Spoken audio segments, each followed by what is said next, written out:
Hello, Jordan. Welcome to the first ever episode, attempt 2 of A Pint of Politics. Our second ever episode. First ever for whoever is listening. Yeah, it is technically the second ever recorded episode. Basically, give you the backstory before we introduce ourselves. We recorded the first episode yesterday, and thanks to some genius software design skills by Adobe, we lost pretty much the whole file. Yeah, it was pretty disastrous. It was pretty you know what though? A lot of the podcasts that I listen to, it happens to everybody at some stage. I'm glad it's happened to us at the first one. We got it out of the way. We got it out of the way. Got the awkwardness out of the way. That's it. The only thing is, the one bit I'm not looking forward to is the intro again. I feel like it's the most awkward part of the whole show. I'm so glad you take the reins. Here we go. Welcome to the first ever episode of A Pint of Politics and a Pack of Bacon Fries. My name is Evan O'Gorman. I'm joined by my co-host Jordan Freeney. Give yourself a little bit of a background there.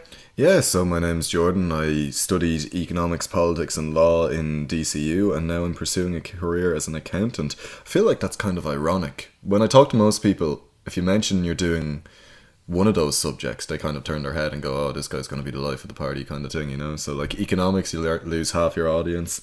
Then politics, you lose the second half. Law, you lose more. And then when you say you're going to be an accountant... When you say you're going to be an accountant, you don't even get invited. Yeah, that's it. What about you? So my background, I studied broadcast journalism in Closhadillick and the University of Wolverhampton. One of the worst employment rates of any career choice in Europe. At least it's a stat. It is a stat, yeah. I am definitely in the 1%. Something. I can hold that to my name. So look, just to give you a bit of background, I suppose, do you want to tell people kind of why we're doing this? Yeah, so the main idea of this is to create debate and discussion around current affairs and politics, especially among a younger age group. There's definitely a growing interest in the area, and the only way things can move forward in society is if there's discussion, if there's debate, and that's our whole aim here. It may not be conclusive or definitive answers, we might just create even more problems, but if we get people talking, if we get a response, it's a hobby for us, really, isn't it? But, absolutely, yeah. I suppose neither of us are really working in the sort of political or legal sphere at the moment, so it's a sort of a way for us to keep on top of things and definitely help create discussion. As well, like, if people who, we definitely know a lot of people who wouldn't really be that engaged or interested in politics and current affairs, and I suppose this is a good way to get people listening and involved in it, because it can be quite daunting. There's so much media outlets out there, and it can be hard to know, especially if you're not familiar with them, who is trustworthy, who's not. A lot of fake news around out there. For sure, and it's a strange time. The internet is relatively young. Like, I remember it becoming mainstream, which is something I always tell my brother and sister. I was there when Google became a thing and whatnot, but it really is like, I could go onto any website, I could find some doctor website, I could write out the cure to any sort of the disease just off the top of my head. I could put it on Wikipedia, and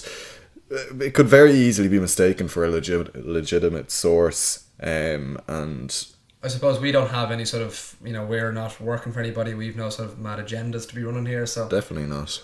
For now. No, not until we get some sponsorship. Today's show brought to you by Cambridge Analytica. Give us all your data. So just to kind of give you an idea of what to expect from the show and for future episodes, fingers crossed. We're going to be looking at politics and current affairs, mainly around those in Ireland, because we could sit here for 4 days and talk about world politics and current affairs, but neither of us really have the schedules to do that. So we're going to be looking at sort of, what kind of stories are dominating Irish news at the time and Irish society. We're going to be looking at sort of the two biggest ones, and we're going to be using our backgrounds to sort of compare and contrast different stories. So obviously, Jordan, you're from that sort of legal background, I'm from the media background, and there's a lot of contrast there when it comes to certain stories, especially as of late. Yeah, definitely. What actually, interestingly, when we recorded this yesterday, I forgot about this. When I first spoke to you about the idea, there was something that really bugged me, and what really gave me a push to make this was that there was the story about the Lewis, and they were putting the new Lewis tram lines on, or the new Lewis trams on, and they were longer than the other ones, and the news article, relatively long news article about how it's a disaster and whoever planned it was a joke because it's blocking all the traffic. And yeah, sure enough, straight away, the first day it's on, it blocks all the traffic. And then the very last line it states, oh, the reason it was blocking all the traffic was because there was a taxi on the line and the Lewis couldn't move. And that just gave me this sort of push to get somebody involved who would be able to have a discussion and that we would be able to talk about these issues. And it sort of highlighted even in current media, how facts can get lost and how important it is to sort of realise the causation of things, that fact check your sources and whatnot. It's going to be ironic now when people fact check us. And yeah, we're going to be ruined. Our credibility is going to be gone by the end of the day, more than likely. That's if Adobe decides to actually record it this time. Yeah, if we get past that 20-minute mark. If we get past the 20-minute mark, when that timer hits 20 minutes, I'm just going to be looking at that. Yeah. I'm not going to be able to take my eyes off. There'll be a little edit between the 20 and 25 minutes where it's just us looking and seeing if there is any changes. So look, I'll bring you guys through what we're going to be talking about today. So we're going to be looking at the infamous Belfast trial that has dominated Irish, British and worldwide media, very much so in the last week. We're going to be looking at the SCU, the Strategic Communications Unit controversy that found Fine Gael leader and Taoiseach Leo Varadkar in a spot of bother throughout March. The date was announced for the 8th Amendment referendum, which will take place on 25th of May. We're going to be looking at the referendum as a whole and the legalities and whatnot behind that. And we're also going to be including a section called Lost in the Storm, where we look at stories that kind of got caught up in the storm of the heavier news, I suppose, for lack of a better word, during the week or during the month, where we'll be looking at the possibility of Fianna Fáil triggering a snap election and the missing link between the Save the Eighth campaign, Donald Trump and Brexit. Ooh, exciting show ahead. Every time you say that, Lost in the Storm. It's good, isn't it? It is. Gives a bit of a tingle down your back. Yeah, but I can't help...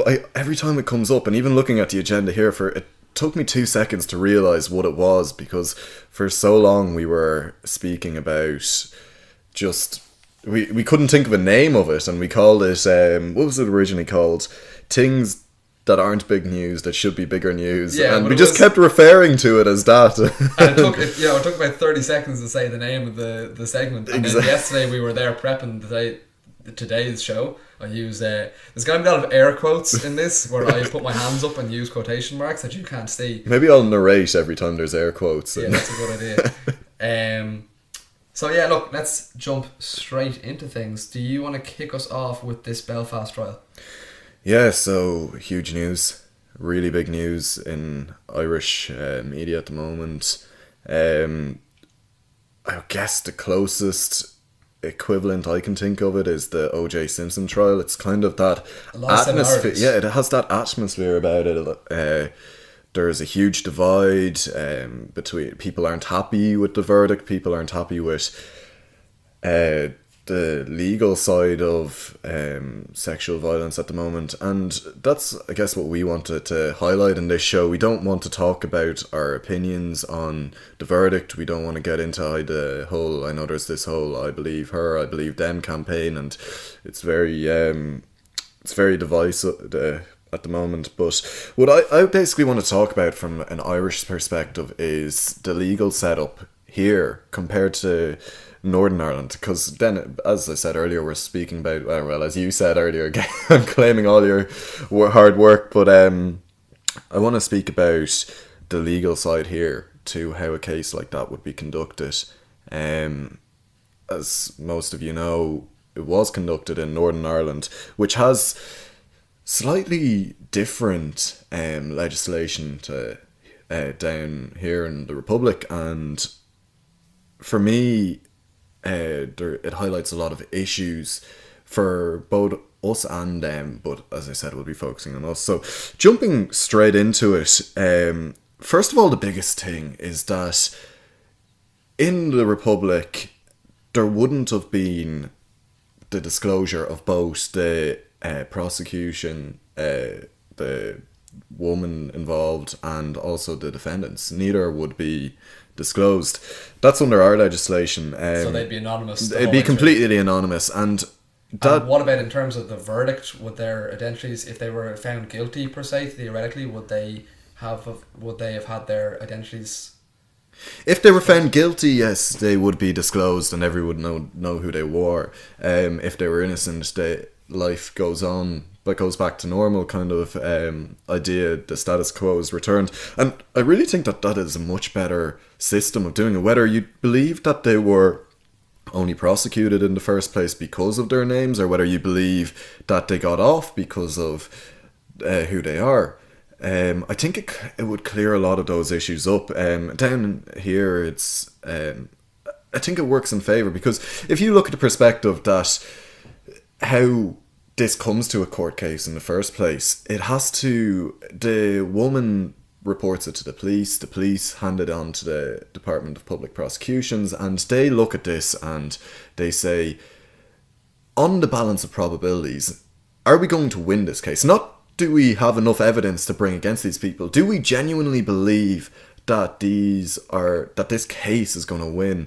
And that's why rape cases are notoriously bad at being prosecuted, let alone convicted, is because generally when you look at the evidence, it does come down to he said, she said, and it's very hard on the balance of probabilities to decide if this is going to go to court and win. Now, what do you think the impact of their identities had on that decision? Well, basically, if you're saying that they were only brought to court because of their names, that could have gone to whoever in the DPP and they decide, right, if we don't take these men to court and this gets out, it gets out that there was an accusation, that it was brought before us, it would very much look like we didn't bring this to court because of who they are. And similarly then you can say they only got off because of who they were. Down here, because that's not disclosed, it would kind of defeat that argument.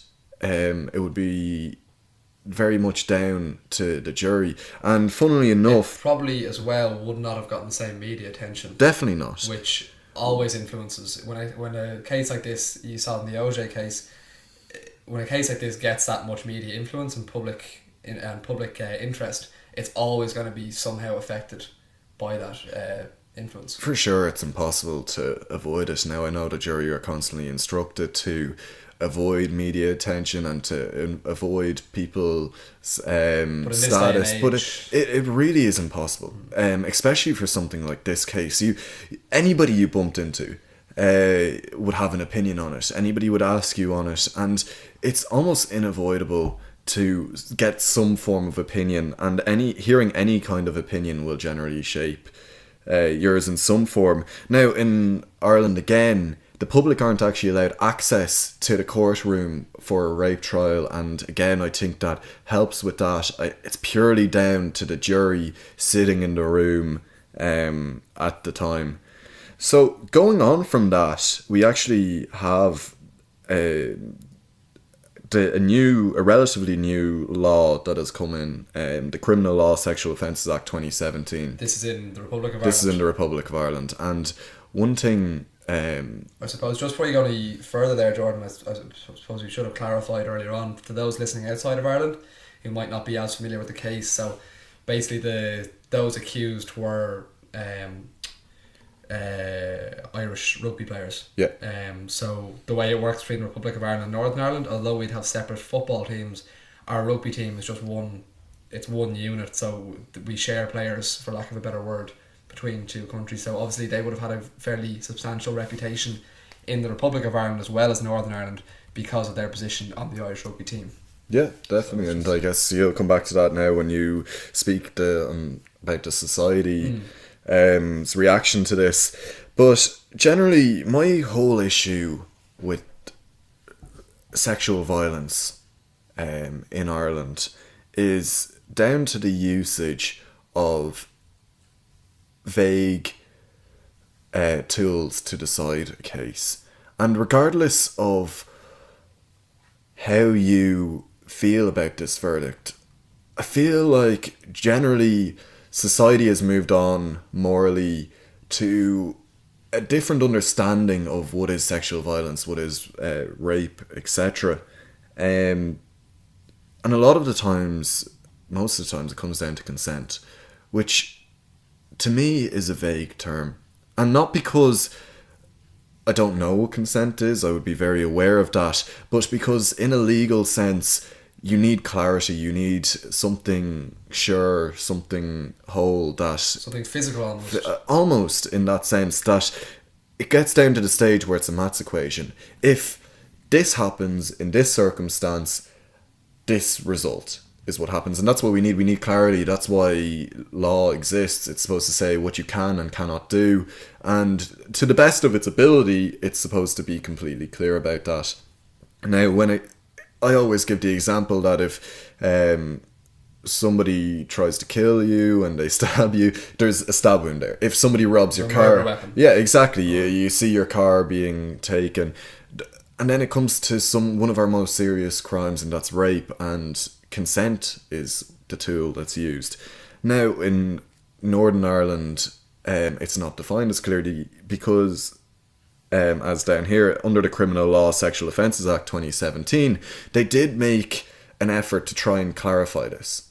And so they said, right, consent can be withdrawn right up until the sexual act. They said it can be withdrawn during the sexual act. They said that submitting or allowing something to happen isn't necessarily consent, and that by just going along with something, whether they're, even if it's just because you believe that that something bad will, or that there's fear that if you don't go along with it, something bad will happen, that is all enough to imply that there's not consent. It has to be freely and voluntarily given. Now, that is an effort to clarify a defining tool that's used in trials. And my issue with this is that it has come a long way, but it's still vague, and I don't think it reflects the values and the morals of society. I don't think, what actually damages a victim? Is it the fact that they consented at the time? What is the harmful bit? Or is it the fact that they regretted it? And maybe using such a vague term... Now again, I know we said physical. I don't think a physical tool might not necessarily be available, but I think one thing that is going to come from this case is that there is going to be debate, and that there is going to be discussion about how we decide these cases, and that's hugely important, and that's what I will definitely try to encourage, and what I am trying to encourage, we are trying to encourage by doing this, is that this is a sensitive topic, and it's something that people don't want to speak about, especially during a time where there isn't an issue like this. And it's unfortunate that something like this has to happen before people speak about it, but now, especially while it is in the news, I think people need to have that discussion. And I think whatever side you're on, you agree that isn't necessarily that the current legal situation isn't protecting our victims. Regardless of how the court finds people, I think there's still an impact there. I think people are still feeling that there is injustice. And when that gap between legality and morality exists, I think it is time to review our legal system, to review how we conduct a trial like a rape trial. I think it's important as well that it seems to be very much divided. Society seems to be very much divided over this. So I remember when the news broke on Wednesday, I think it was, that the verdict found them, that they were cleared, that they were acquitted of the charges, the four accused. And I remember I went on to Twitter almost immediately, and I mean, it was on fire, and it was just pure conflict. There was a lot of anger, there was a lot of hate, there was a lot of emotion on it, which is, it's understandable with a subject as sensitive as this, that has been an issue in society for a number of years, especially in recent years. But I think it's important that regardless of what stance or what side you're on, that you listen and that you try and establish a solution. Yeah. It's very easy to just dismiss everybody else's opinion.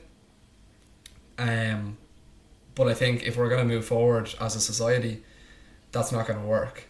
No. dismissing opinions or dismissing other people's thoughts aren't going to work. And it's a hard thing to do. It really is, to look at somebody else who has almost disgusts you with their opinion. But because of this mentality, I feel like these kind of cases, this kind of legal stance has been stagnated. And while here we are trying to make improvements, as can be seen by the implementation of that law, there needs to be discussion. Like, a lot of people are saying that this is a very male versus female kind of verdict, and it's divisive. We need to have conversation on a better tool to conclude on a trial such as this. We need every side to come together and find something that works for everybody. And unfortunately, like, I'm not fixing anything here. I'm not proposing a solution because I don't know a solution. Honestly, I'm not smart enough to just come up with some one tool fixes everything.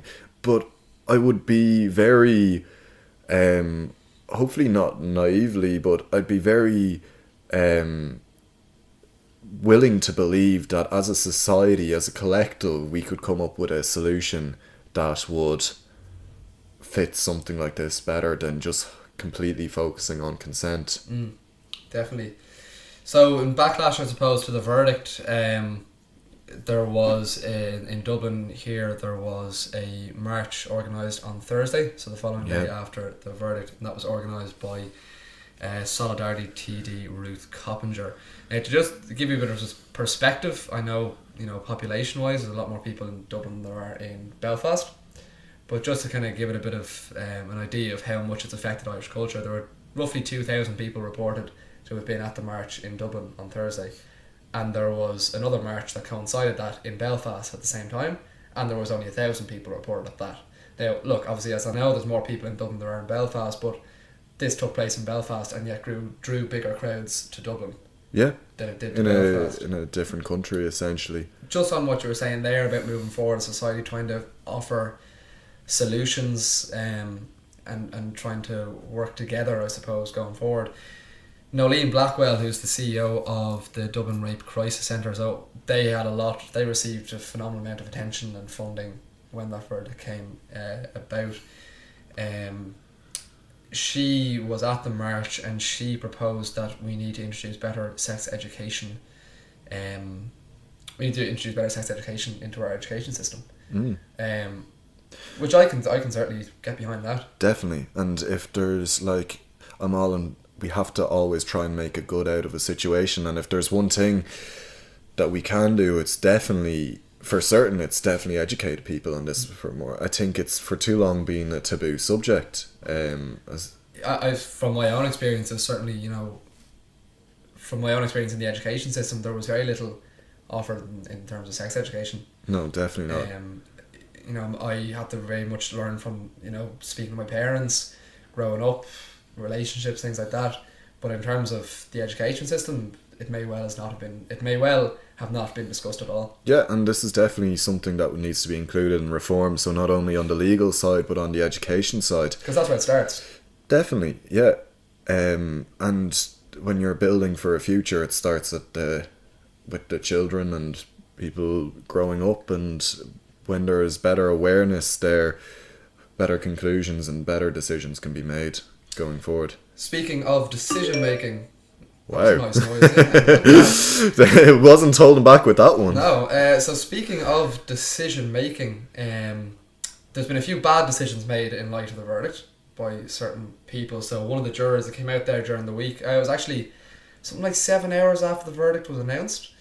One of the jurors was reported to have been commenting in the comment section of an article, which was basically trying to give reasons as to why the verdict was what it was. And one of the jurors supposedly decided to go onto the article into the comment section and basically revealed themselves that they were a juror on the case and started talking about the reason that the verdict was given. You don't do that. It's not an ideal situation, and it's something that Patricia Smith, the judge, I think she handled the case quite well. She handled it quite sensitively, but I think it was like her worst nightmare, because it was almost what she was warning the jury to avoid for the whole for the whole trial. And it's another, it kind of goes back to the whole, their identities being revealed, making it into this big media, this media tornado, basically. You know, Yeah. if this was a completely behind closed doors trial, for lack of a better word, they'd have no reason to do this. No, definitely not. And I think it shows the struggle that a juror in a situation like this can find, because in Ireland and in Northern Ireland, you are innocent until proven guilty, and you have to be proven guilty beyond a reasonable doubt. And that is something that obviously this particular juror struggled with, and maybe they thought, look, I would be very close to considering them guilty, but I have a doubt, and so I have to prove somebody decide that they're innocent. But they've been reported anyway, and as far as I know, the PSNI are involved.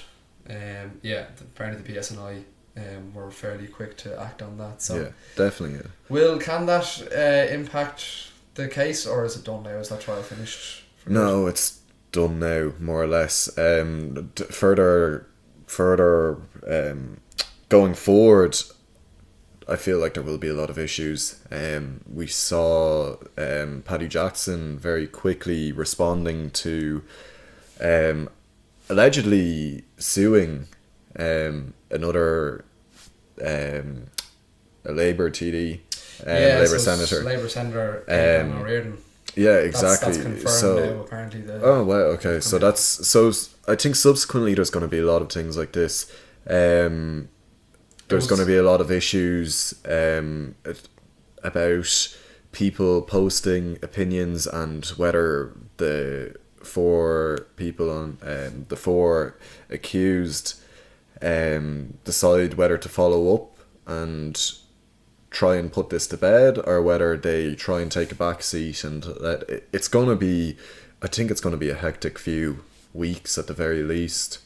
Yeah, it was a poor. It wasn't a great move by Aidan O'Riordan. I wouldn't say so. He's made interesting decisions in the past. So I'll read out the tweet. So that he put up a tweet shortly after the verdict was announced.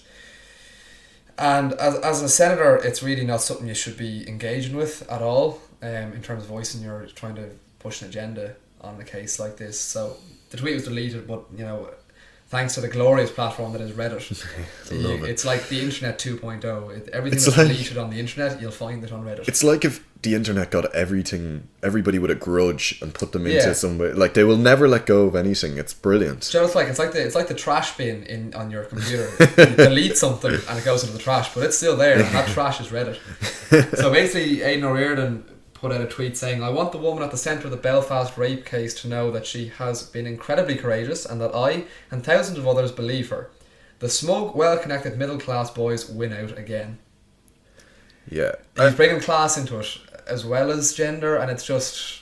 It's an interesting one, and I think it's an attempt by Aidan to reiterate what maybe a lot of people are saying to him, and maybe he is frustrated with it personally, and he acted out.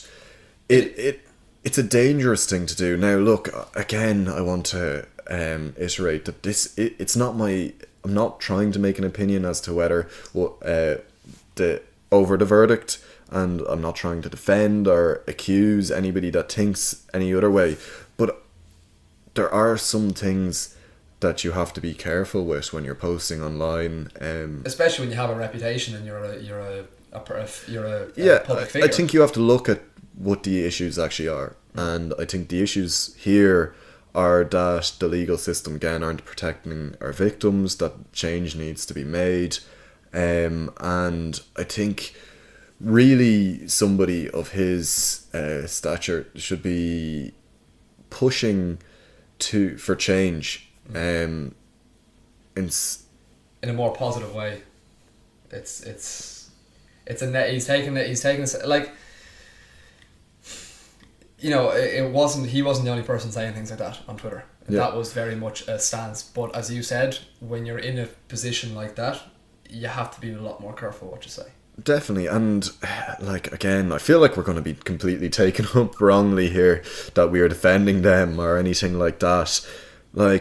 I feel I really do connect with people, with women especially, who are frustrated with the system and feel like that injustice has been done. We need to focus our energy though on having the debate as to what needs to change.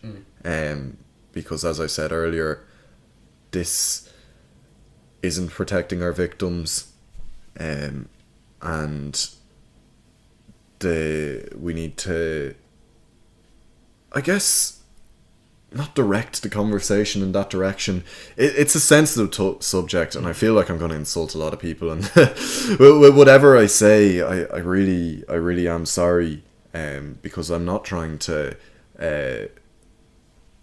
anger anybody of the opinion that the verdict was wrong. What I'm just trying to say is that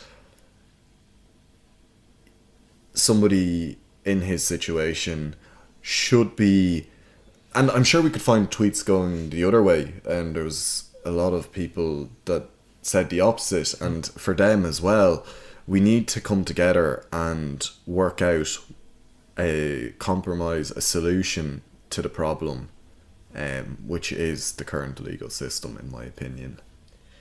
It's a big one. It'll be interesting to see what happens, what comes of it. I don't think it'll end anytime soon, to be honest. I don't think that anybody came out of it happy by any means. So yeah, it's a sad news story. It is very sad. And but hopefully there will be change down the line. Let's move on anyway.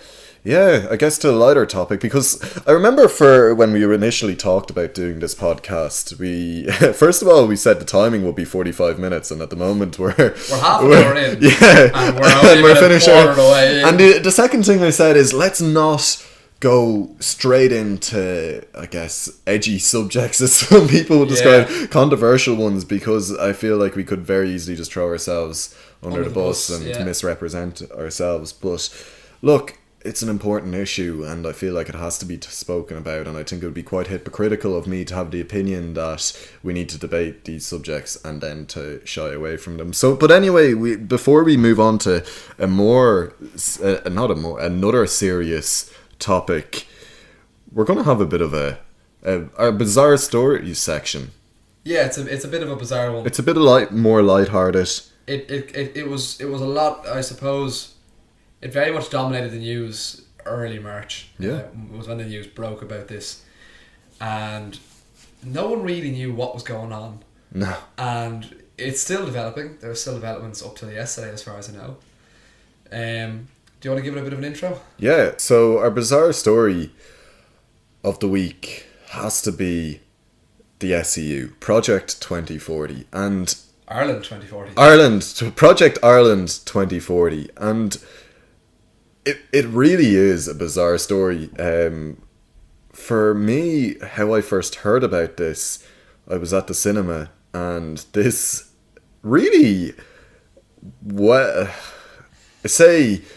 made. I don't mean the content was well made. I see the production, the guys that put the time in to actually make the graphics for it. You could tell there was a lot of money put into this ad about Project Ireland 2040, and the ad doesn't really say much. No, it doesn't. It's like if you got a politician to make an ad.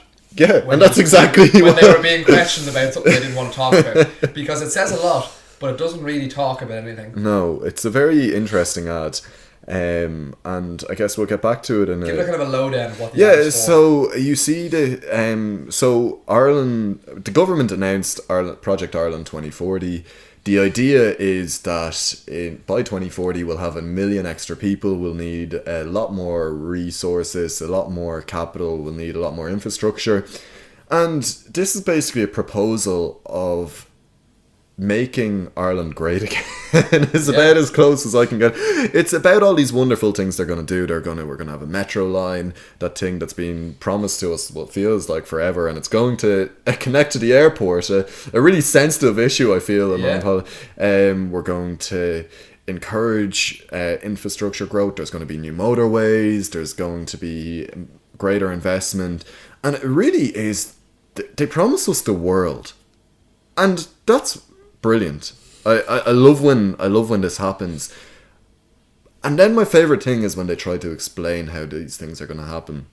And look, this is where the SCU gets a bit bizarre, because and the SCU is the Strategic Communications Unit, which was set up by the government to communicate Project Ireland 2040 strategically to the masses. Now, I don't know about you. For me personally, when somebody promises me the world, I don't need much convincing. I don't need 5 million worth of convincing that this is a good idea, because yeah, I'd love a metro. I'd love to be able to hop on the metro and get over to... You almost think that the 5 million would be better spent on actually developing definitely the project, rather than just saying you're going to do it. Yeah, I would feel much more strategically benefit more from it if they, I don't know, put it towards a taxi link up to I don't know, something. But I don't need it reiterated to me. It's a huge promise, and look, I don't need somebody to tell me it's a good idea. I like it. I think it's a good idea. What I have the issue with is this ad and subsequent ads that the SCU has made and has proposed. So this was set up to communicate it, and okay, maybe at first when I heard it, I was like, yeah, fair enough. Tell us how you're going to do this. This could be worded, it could be a neutral government body that will tell us how this is going to happen. Maybe there's going to be an ad, and it's going to be like, look, sorry folks, we're going to have to keep taxes the same for the next 20 years so that we can allocate a proportion to building all this new infrastructure. And I was like, yeah, that's great. But then I saw this ad in the cinema, and it's this scroll that unravels for you that haven't seen it, and essentially you get this woman's voice that tells us that there's going to be 1 million extra people in Ireland by 2040, and that we need extra infrastructure. And there is an extended ad where it has a little pop-up of Leo Varadkar. Yeah, that's a strange one. Where he sort of basically reiterates the same thing. But it doesn't explain how it's going to happen. It doesn't tell us anything more than, oh yeah, we promise you the world again. And this is my issue with it. Why did that cost or why was there 5 million to produce that? And the word that's being thrown around now is propaganda. And I do feel that it's about as close as you can get to it in modern society without blatantly going up and Joseph Goebbels being there. Yeah. And the government took a step back and they said, no, look, we just hired them, we just gave them the money to do this. It's not promoting Fine Gael, it's not promoting us. But I feel like there's this kind of, it's undermining the viewer. I think you put two and two together. If you're sitting there and you have no knowledge of what's going on, and you see you're sitting there in the cinema and you see all these wonderful things that's going to happen, and you see Leo Varadkar's face pop up and him telling you all these wonderful things that's going to happen, it's a bit strange, you would feel a bit happier about the guy. You'd be like, oh, that guy is doing good. Personally, I suppose for me, I saw the ad as well before. So it didn't get into the news because of that video ad. The video ad was strange, fair enough, but I saw it a couple of times and I thought it was a bit strange, but didn't think anything of it, just an ad. But then there was something developed in early March when the Times in Ireland, the Irish edition of the Times, not to be confused with the Irish Times, they're very sensitive about that, they broke a story. Basically they had discovered that the agency who the Strategic Communications Unit contracted in to pretty much run their campaign for them, an agency called Media Force, who are a media company, they had been in contact with several newspapers around the country, from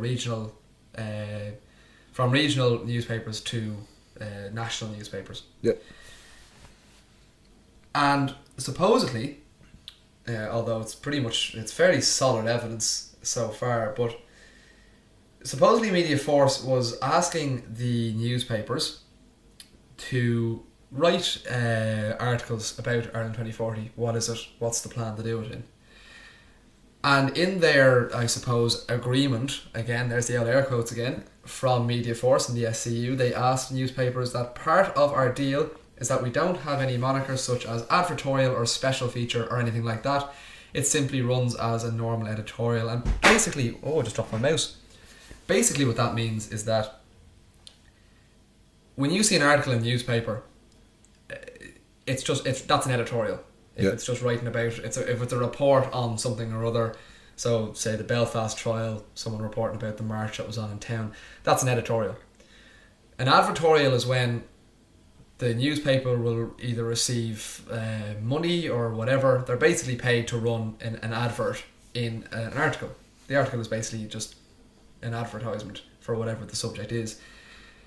And as you can see there, back to the original quote from the correspondence from Media Force to the newspapers, they basically said they don't want this advertorial being run as an advertorial. They want people to think that this is what the paper is writing about. Now that's not a very good thing to do. That's not communicating very strategically. It's decisive. It is very decisive. Very unethical. In my opinion, it's very unethical anyway. And on top of this, they were also asking, especially local sort of regional newspapers where Fine Gael TDs were active, whether they were TDs or they were trying to run or campaign or whatever, they were trying to play them up in a lot of those domestic papers, or the regional papers, should I say. Again, that's a big no-no when it comes to the relationship between the government and the media. That's a big no-no. So they got a lot of stick for that, the government. Leo Varadkar took a lot of stick for it, which he didn't really handle particularly well, especially on Twitter. He got a bit scorpy around the whole situation, and there was a lot of beating around the bush, for lack of a better word. So the government initially said, once the kind of controversy had come to a peak, the government said that they were going to investigate the actions taken by the Strategic Communications Unit, and they were going to see what to do. And then at a later date they decided, okay, we're going to rebrand the Strategic Communications Unit, change things up a bit. So that's basically just trying to push the problem underneath the carpet, and hopefully it goes away. And then I think it was within the same week, if not the same 24-hour period, that after saying they were going to rebrand the SCU, they decided, actually, no, that's gone. They're going to scrap that. They're going to get rid of that. That was a bad idea. Please stop talking about it. But we can assure that we're going to talk about it. Yeah, definitely. And I guess it was mad. Well, it really was crazy. For a communications unit to do that. Yeah, it is pretty hectic. In a way, I'm grateful because it really provided us with a bizarre story. I don't think anything near that bizarre has happened recently, but it is. It was a good thing it was highlighted out, because it could have very easily gone under the radar. Yeah, I would be when I read newspapers, I never look to see, is this an ad? What is this? If it's an editorial, yeah, maybe I'm too naive in that sense. Yeah, it would be very much, this is somebody's opinion, and yeah, it would unintentionally shape my opinion of something. So I'm just glad that it has come out, and I don't think it should die down anytime soon. No, it's a funny one. Yeah. And 2 days ago, then the government promised basically to release an email correspondence explaining why the media agency asked newspapers to mark them as editorials as opposed to advertorials. But yeah, it's a bit of a mess. It's something that Leo in particular will hope really goes away really quickly. But yeah, it's definitely something we can laugh about in dark times. It's something to laugh about. It's something you look back at with the grandkids. A 5 million joke. A €5 million joke. Sure, what's €5 million anyway? Anyway, let's swiftly move on. Swiftly move on from that to, I suppose, another heavier topic. Something that's apart from the Belfast trial. It's sort of, in terms of longevity, it's definitely dominated media for the guts of a year now, I'd say. Yeah, and it's really beginning to come to a climax now. Absolutely, yeah, especially it's the 8th Amendment referendum. The date has been announced for that this week, and that will take place on the 25th of May 2018, so it was about 2 months away. less than 2 months away. Less than 2 months. It's Catching a close up, one. yeah. But I suppose it's not something that's new. It's everyone knows what's going on in it. You'd want to be living under a rock to not know about it. But I think even if you were living under a rock, you'd know about it at still this know about stage. it, yeah, by osmosis or whatever. But there's something I want to talk to you about. So generally, I suppose up till about maybe 2 or 3 months ago, before there was really any talk of any concrete referendum being held, when it was still very much just a debate, I suppose the repeal side of the movement would have very much dominated every, in terms of media, online presence, in terms of just an active society presence. You go outside, you see repeal signs, jumpers, hoodies, marches. They were very much the dominating force in that. And that is shown, especially in the polls, I suppose, early on. But in recent polls, the most recent polls by the Irish Times in January, it showed that the repeal side have a 56% majority to 29% no, with a 15% either don't know or don't care, somewhere in the middle. That really stood out to me, and I tell you why. The last few months, I've seen a lot of pro-life, Save the Eighth campaigning. Online, on the street, bumper stickers, posters, big billboards in Fairview, Clontarf, whatever. And I would say comfortably now, so I've no problem saying that I would be on the side of repealing the Eighth Amendment. That's just my opinion. But that being said, I think the repeal side have a lot to worry about going into this referendum. I think there's been a lot of complacency in that campaign because they had such a strong start. But that poll, to give you some perspective on that poll, so that poll was taken roughly 5 months before the referendum date, and they have a 56% yes to a 29% no. If that was a presidential election, you'd be fairly confident going into that with a 56 to 29%. Yeah, I think Hillary Clinton had left than that, and she was seen as a... Clinton was already confident on that. So to give you a bit of perspective on that, into the marriage equality referendum, so that was the right for same-sex marriages to be recognised in Ireland. And the Irish Times, so that referendum took place in May of 2015. And 5 months before that, 6 months before that, say, in December, the Irish Times did a poll. So the same guys who did the poll on the Eighth Amendment, they did a poll on people's voting choice, and they found that 71% of people were likely to vote in favour of marriage equality, and only 17% were going to vote no, with a 12% swing. So that, I mean, you compare that to the Eighth Amendment referendum, that's a huge difference there. Yeah. Poll-wise. Now, when it came to the referendum for the marriage equality, 62% voted yes and 38% voted no. So that was there was a big turnout from, I suppose, the no campaigners. Yeah, they got every percent that they effectively projected, plus almost every swing vote. Yeah, I mean, they more than doubled their poll vote, which is huge. And obviously the yes campaign lost 9%.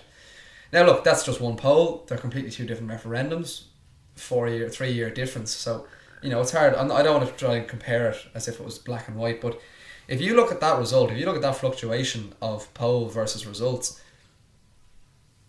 I think this is going to be a lot closer than people are letting on, especially because this is the last point I'll make on it. During the marriage equality referendum, nobody spoke out about being anti-marriage equality. Nobody. You maybe saw, out of every 12 campaign posters, maybe one of them was against marriage equality, and people generally weren't outspoken about it. Yet 38% of those who showed up for the vote voted against it. Now if you go outside now and you look at the campaigning being done by both sides of the referendum, it's 50-50 out there.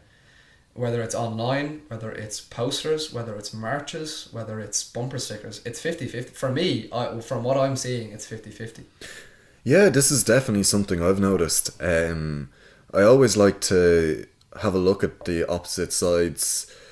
Like, again, same as you, I would very much be voting to repeal. I have separate reasoning for that to, I guess, the average voter, and I'll get back to that later. But the one thing I'm amazed about is usually I try and look at the other side's point of view, and I do it in almost a selfish way, because I look at, right, what arguments are they going to come up with so that I can have something to counter it. But I guess it does add perspective for me. And as you said, for the marriage equality referendum, it was almost difficult to look for the opposite side's opinion on matters.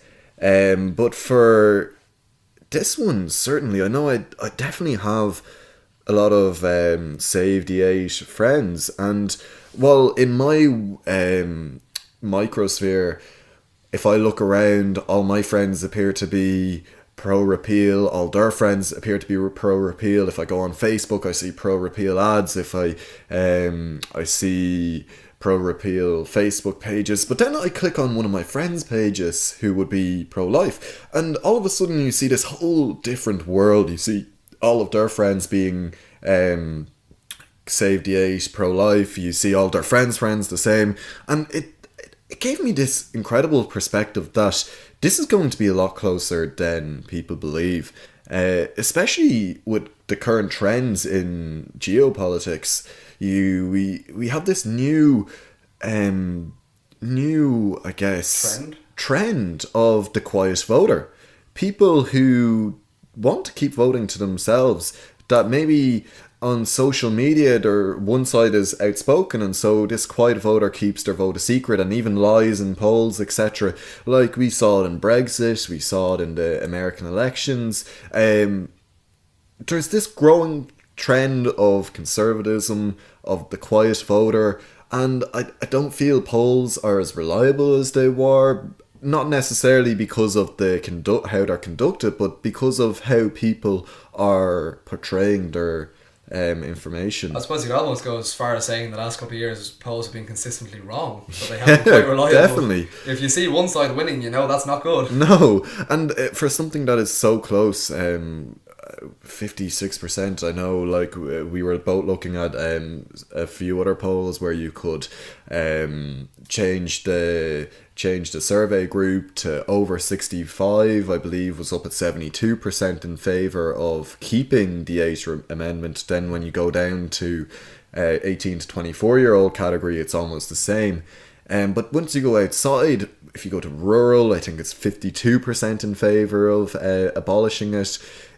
They're very, very close polls, and definitely within the margin of error. I don't think it's going to be as clear-cut as a lot of people believe.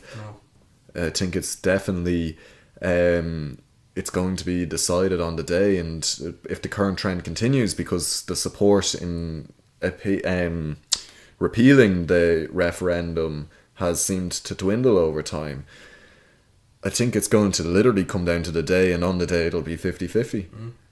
So tell us, you have a good theory here. I want to hear this. I have a really This is fire. I don't know if everybody will agree with that, but I definitely have a strange theory, because I find it very hard to come up with an opinion on abortion. It's a very sensitive subject. I really don't know enough about it, but I do have this issue with the 8th Amendment, and I believe that regardless of what side you are on, whether you are pro-life or pro-choice, you should be voting to repeal the 8. And that's a big one now. I feel like I'm lining myself up for trouble here. Put yourself underneath, never mind a bus, that's a Boeing 747 you just threw yourself under. Go on anyway. Look, like, maybe I'm completely looking at this from the wrong perspective, and I did try to look at it from a pro-life perspective as well. I tried to get the opinions of some on this, and for me, I still come to the same conclusion, regardless of what side you're on. So, as it stands, the 8th Amendment, Article 40.3, subsection 3, 40.3.3, states that the unborn child, which you regard, has an equal right to life, which you regard to the mother, essentially. Not the exact wording, but what it implies is that an unborn child has just as much right to life as the mother, right? Now, a lot of people have this falsified belief that this is the be all and end all of abortion legislation. And a lot of this is to do with politicians and governments now and throughout Irish history avoiding the topic, because it is such a controversial topic in Irish politics. I think whichever side you pick, you're losing almost half of your voters. Now, the Irish governments consistently have hidden behind this wall of, oh, we cannot legislate on this because of what the Constitution says. And what we've seen throughout the history of Irish legislation and Irish court cases is that the court are trying. We have another cat in the background. Yeah, there's another cat shit in the background there. Ignore him, just go on. I will. So, we have another. The courts have consistently broken this down, and they're increasingly getting frustrated with the Irish government on their lack of legislation and their lack of direction on this. The Constitution is too small to have a definitive answer on abortion. This is one line we're talking about. Law, as I was saying earlier, it needs to be clear, it can't be vague, and this is very this is vague. What is an unborn child? It hasn't been answered. Is it the moment it is a egg is fertilized? Is it 3 months down the line? Is it 2 weeks? It brings about, like, is it the day before it's born? Is it the day before it's born? These are all issues that the government could have and should have provided clarity on. And the courts have consistently highlighted. They at one stage brought the issue as to whether is a week or two after being fertilized considered being an unborn child. And it's generally accepted that it's not, and that's why we have the morning after pill and other subsequent contraceptions of such.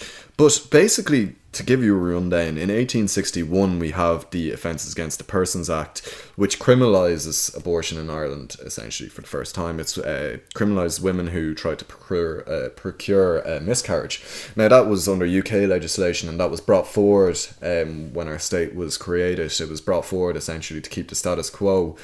As with pretty much every law at the same time, it would be very hectic to recreate every law. Mm-hmm. Now, if you're to look at a timeline, the next major event then is 1983 with the 8th Amendment being implemented, and this was due to a very much pro-life Catholic stance with the it was even the controversial back then. It only passed with 53.67%, I think is the official figure, but it kind of reflected society at the time. It was the idea that by putting this in the Constitution, we are protecting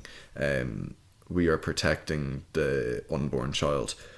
Now, the government could have gone further, and they could have legislated, and they could have said an unborn child is considered an unborn child the moment it is fertilized. But then issues began to arise in the court, and the courts began to get frustrated. For example, there was Sheila Hodgers, who died in Drogheda. She had cancer. Due to the lack of legal clarity, it was uncertain whether her cancer treatment could be provided to her, because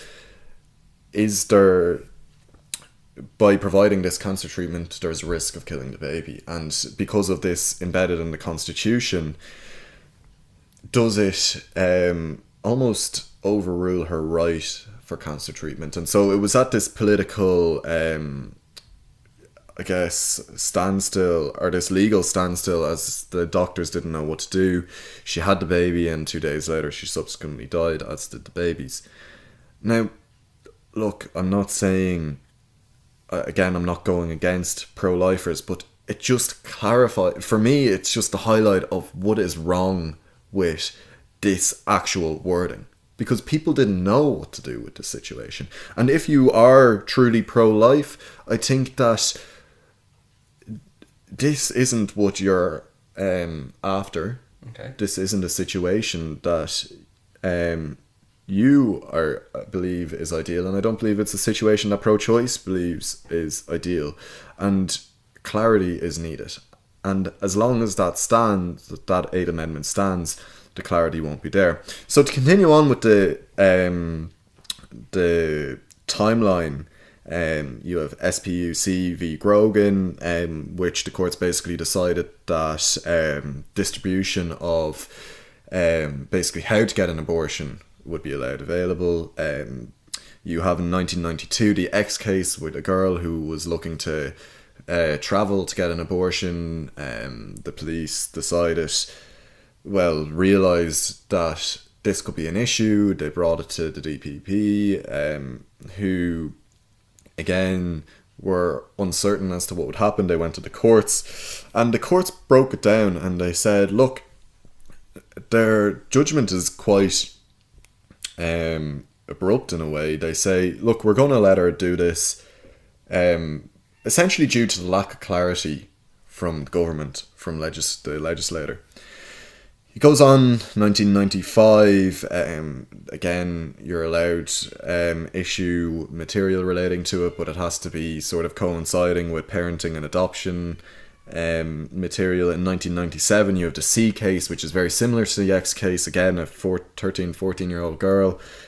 Similar situation, the Supreme Court holds the X case's verdict, and so the precedent is almost set there by the court. But again, they reiterate the lack of legislation.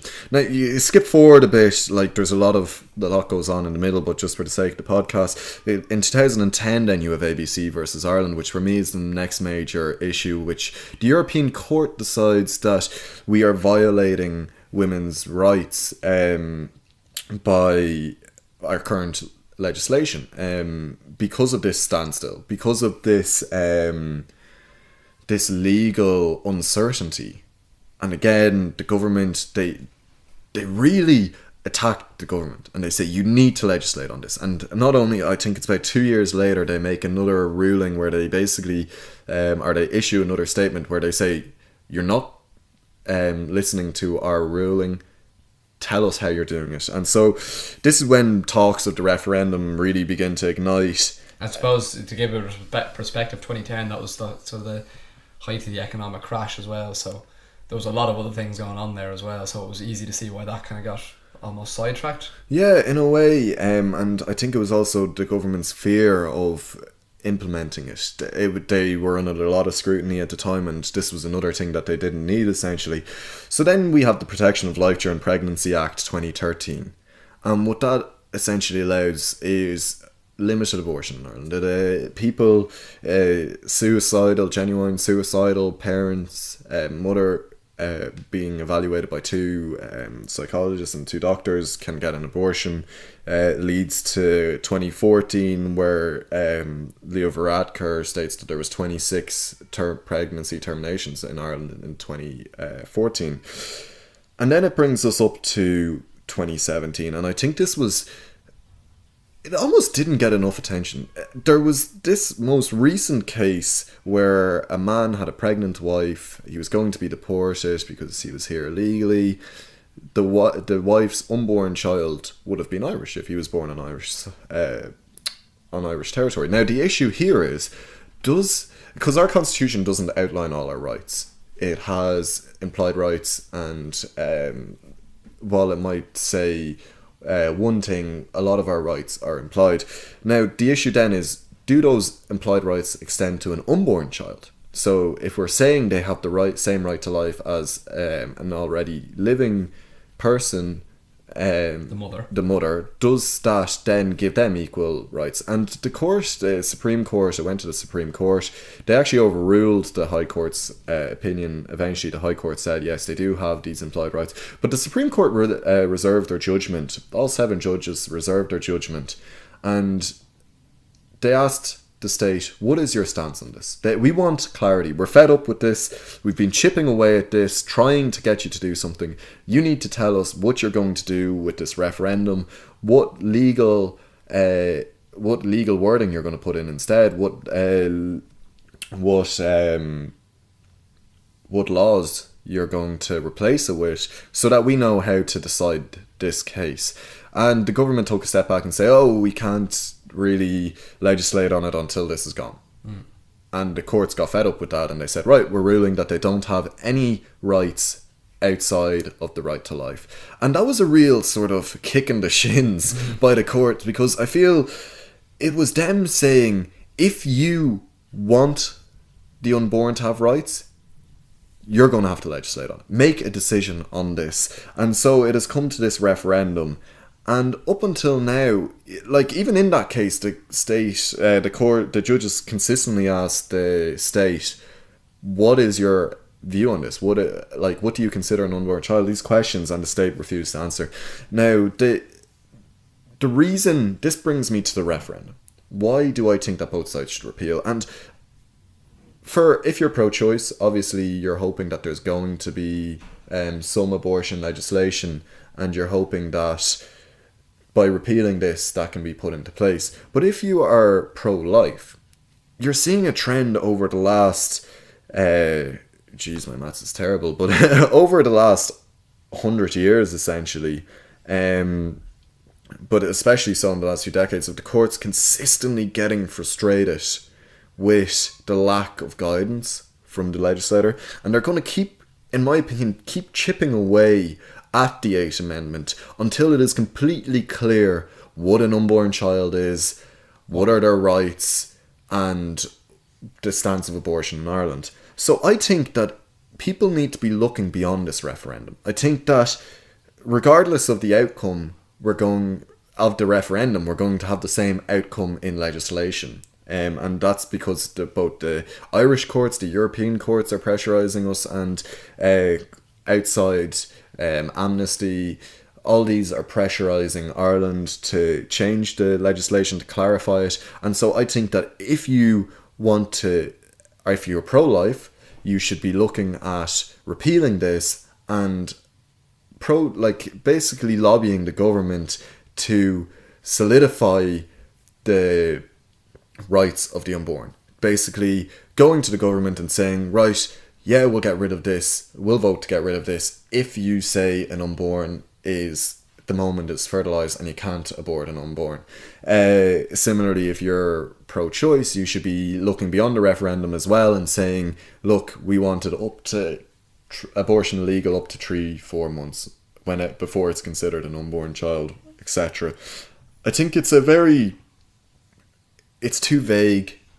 It needs replacement, and I think focusing on this one line, now what's to replace it is say that the legislator is free to legislate on it, and it's kind of again them hiding behind this and saying, look, see, we couldn't have done anything the whole time, despite what the courts have said. But again, I think that whatever side you're on, you should be looking to repeal for those reasons. That's a big statement. Yeah. It's a good one though, I like it. Do you think the reluctance behind well, I know you think this because we discussed it beforehand. I'm just going to say that anyway. I suppose the reluctance behind governments, especially because this has really come to light in the last 10 years, I'd say. This has really become an issue. I suppose the reluctance for a government to have acted on it probably comes from the risk of political suicide. So this is the first time in about 10 years, and over 10 years, we've had a government with such a strong position, I suppose.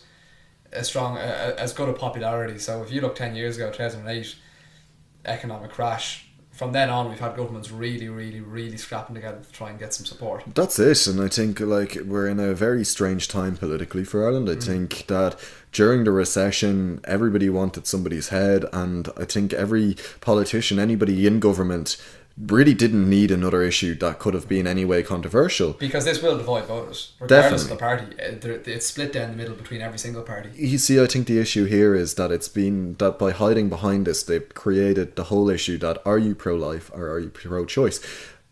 There's nothing about the people in the middle. What if you're saying, oh, I don't like abortions, but I think that it's not a baby until it's 1 month fertilised, etc. Now, those people are forced to pick a side. And that's a very dangerous thing to do. Effectively, by not voting in the referendum, you're effectively voting to not repeal it, because to not vote is to not change to an extent. To an extent. So that, I'd say, that will be a big influence. Definitely.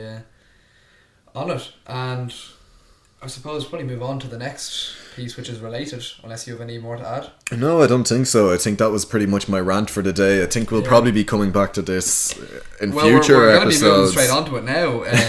There we go. We're going to jump into Lost in the Storm. So we're going to look at 2 stories in Lost in the Storm. So just to remind people that this is stories that kind of went a bit under the radar in the last week, I suppose, because of everything else that was going on. And this first one is about as I said at the start, the missing link between the pro-life campaign, the Trump campaign, and Brexit, or the Leave campaign, I suppose. So I'm sure everybody who follows news in any given sense is familiar with the Cambridge Analytica scandal that has really come to a tipping point.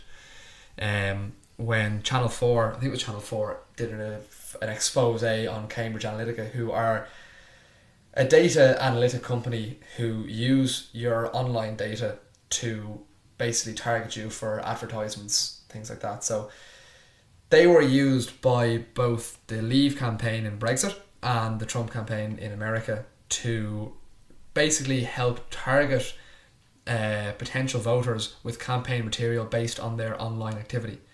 So a lot of people are saying, this is very unethical, it's very unmoral. There's a lot of sort of legal vague legality around that. But Cambridge Analytica got in big trouble because they were using genuine illegal activities in order to help their clients, i.e. the Leave campaign and the Trump campaign. Now, the reason this has kind of become very much involved, and why people who are engaged in this referendum needs to be really aware of, is that one of the former Cambridge Analytica employee, a senior employee by the name of Thomas Borwick, he has set up previously his own data analytic company called Canto.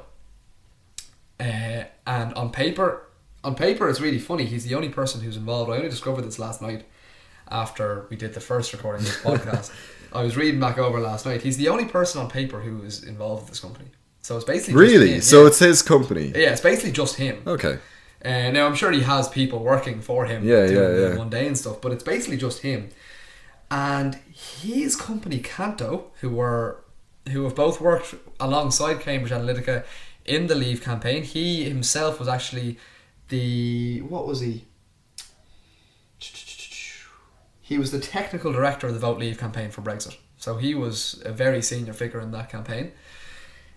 His company have been contracted in by the Save the Eighth campaign. Really? Yeah, which is big. It's a big move by the Save the Eighth campaign because, say what you want about his morals and his ethics, this Borwick guy is good at what he does. He wins. He gets the job done. And again, you might not agree with his methods, but at the end of the day, the result of this referendum, it won't come down to ethics and morals, it'll come down to who wins. Certainly.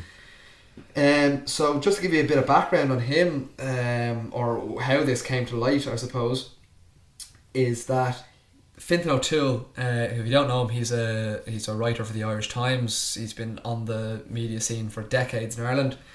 He's a fantastic writer. He's a fantastic debater. I disagree with a lot of the things he says and a lot of his stances on things, but he's the sort of person where you read the things he writes, you almost convince yourself that you're wrong. Because he is good, and he's got balls as well. And balls in this game go very far, because he doesn't mind going out there and speaking his opinion. He'll take the criticism and he'll blow you out of the water with his response to any criticism he gets. And you know what? He's also really Irish in the sense that he takes the piss out of himself. He completely takes the piss out of himself, which I think is a big quality, but that's regardless.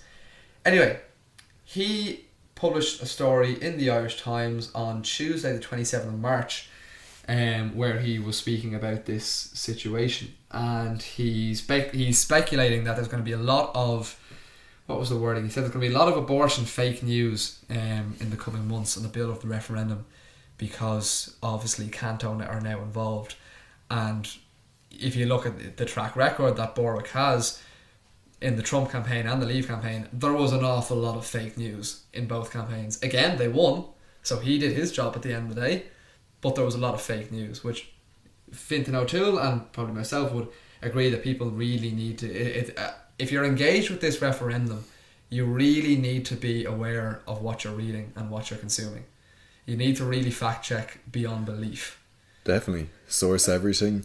Yeah. So John McGurk, who is the communications officer for Save the 8th, he's very outspoken on Twitter.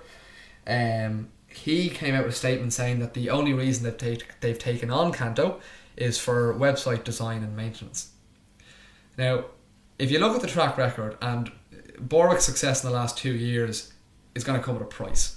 If you're the person who was partially responsible for influencing an American presidential election and pulling the UK, one of the earliest members of the EU, out of the EU, you're doing something right. Yeah, not ethically, certainly. but you're getting the job done. And Fintan O'Toole summed it up perfectly. This is one of the best quotes I've seen in a long time. He said that hiring Borwick to create and manage a website is like employing the SAS to run security at a school disco or bringing in Einstein to tot up your shopping bill. Oh, wow. Which is brilliant. And it's so accurate as well. Like, I don't know, I've been to some dodgy school discos. That's true. There was a few in Nessens where we could have had Captain Price and so there managing things. But yeah, it's a weird one. It's a big move by the Save the 8th. We can't prove, I'm not going to say for certain that Borwick is coming in to help run their campaign from a data analytical perspective, but let's be realistic here. Why are they hiring Canto? Yeah, I think, look, it again highlights how close this campaign is going to be. He does his job. He does it well. He wins.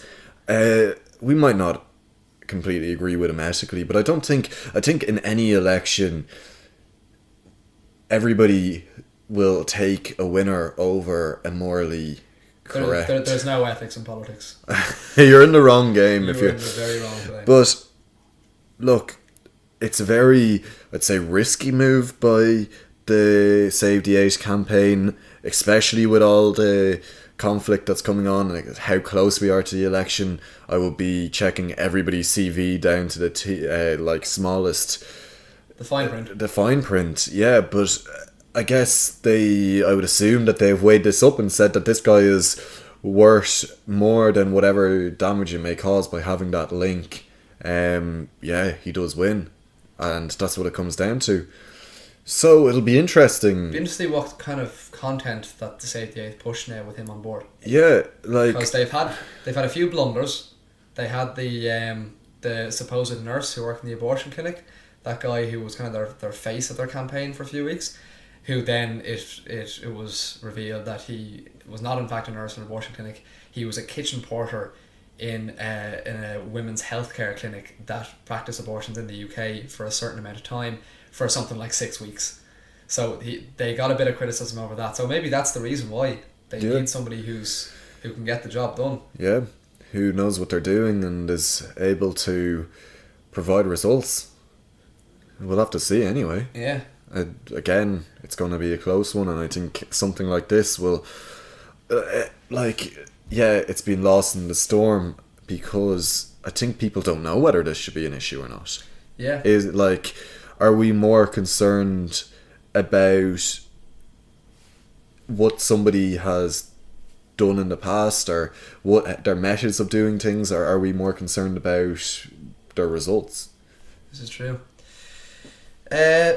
You have something on Fianna Fáil, Micheál Martin. Yeah. He's been throwing a few shapes, I believe. Yeah.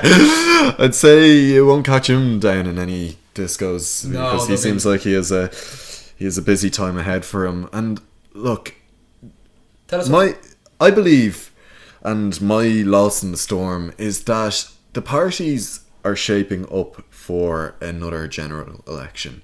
And not the one that's scheduled for 2021. Not the one that's scheduled for 2021. I reckon very, very soon, within a year. And this is something that is always in Irish politics. It feels like if there's not anything else in the news, there's going to be another general election. Irish politics, the Dáil, it's like they get kind of bored Yeah. And they start getting a sort of an itch. Yeah, and they're like, right, when can we have another one of these? Because the last one didn't cost us enough. And I feel like eventually it might come down to just who has the most money in the bank to keep rerunning. But look, so just for people who wouldn't really be sort of clear on why there's reason to be concerned about another general election the next year, you know, we're at a time of relatively, you know, we've very good economy at the moment. Things are moving forward. There's nothing really on the horizon that could cripple the country.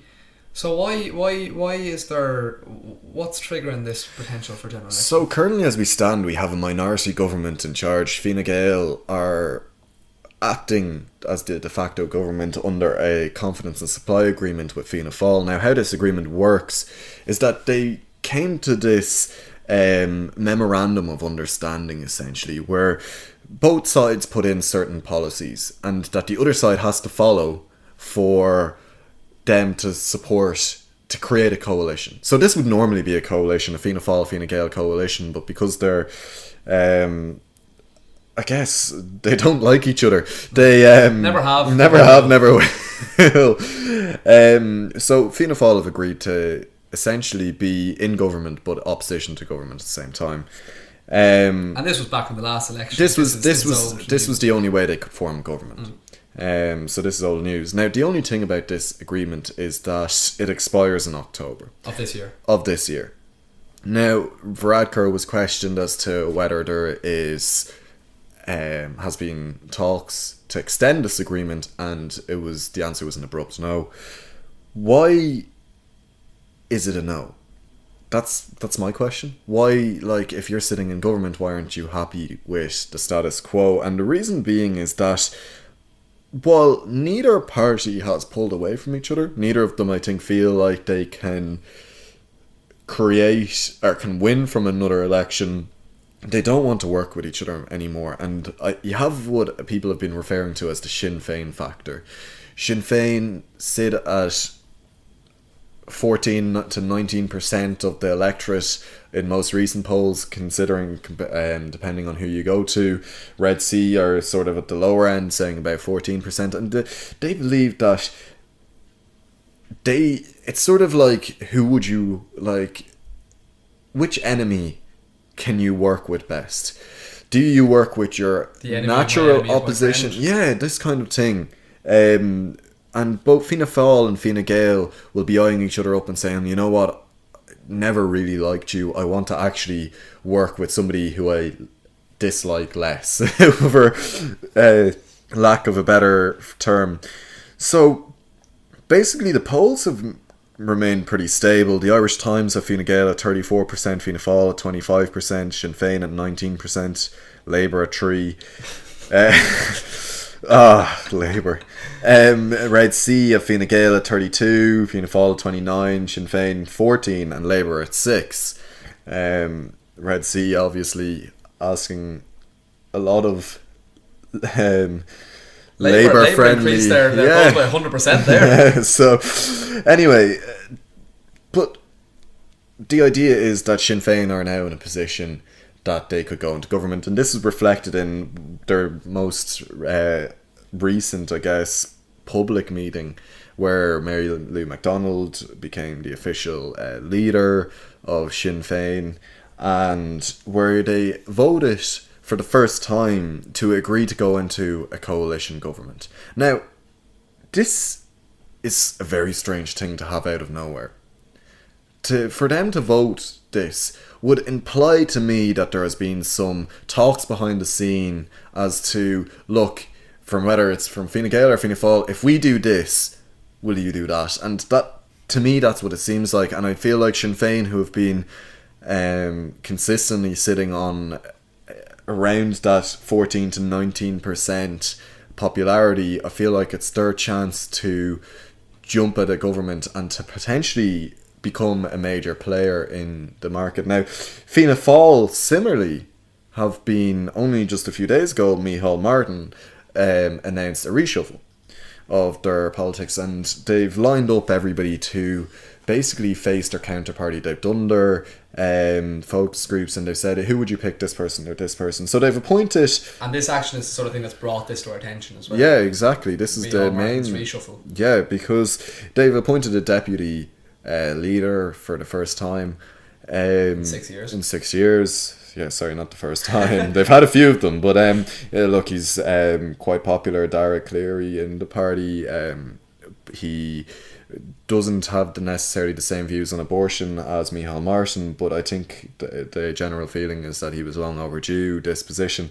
But they've also moved, they've made strange moves. They've moved Stephen Donnelly from Brexit to Health to go against his fellow Wicklow County man, Simon Harris. They've moved Darragh O'Brien to Housing.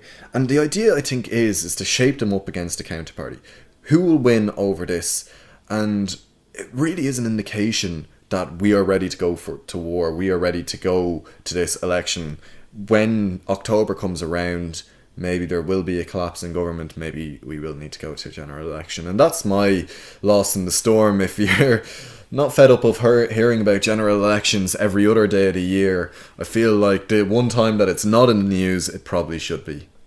Yeah, it'll be an interesting one, all right. I know that there's speculation that Leo Varadkar is actively gearing up Fine Gael for a general election. So it seems to be this bit of a Mexican standoff almost in the Dáil at the moment, where they all know it's coming, so they're trying to basically load their weapons and make sure they're ready to go. Interesting development there today. Get this up for you now. So Micheál Martin appeared on News Talk yesterday, and he said he is confident that the party can win the next general election, but he has promised to honour the minority government deal. What do you make of that? I think it's... is that just a party line, or...? I think it's a tactic to say to Varadkar, we're ready for an election if that's what's going to happen. I think they're saying that, yeah, we're not the bad guys here. We theoretically, air quotes, want to work with you, but come at us. Yeah. So in your opinion, who's holding the biggest gun? Whose court is the ball in right now? I would have to say Fine Gael. Oddly enough, Varadkar is an incredibly popular Taoiseach. He's seen a lot of change.